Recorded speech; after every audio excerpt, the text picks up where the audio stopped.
very stupid idiot man.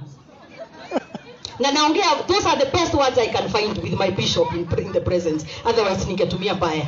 Ile shida nimepitia katika hii dunia ya Nakuru. After kutafutia hii serikali kiti. Simu nipigia kura zenyu. Am I here by accident? Hata kama mtu hanipendi, si anipatie heshima yangu na ya kiti yangu. Akwende kabisa. Akwende kabisa. Kwa hivyo wewe Wadhuku nakuambia, na I hope anaona, na kama haoni mtoe clip mwenye anamjua mtumie. Amwambie mimi hauwezi nitisha my friend. Hauwezi nitisha. Hata ukinunua hawa wananchi bado wataendelea. Na wewe ni takataka. Shetani ashindwe. Takataka ya mtu.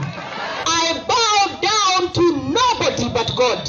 I only kneel before God and not any man. I don't care who.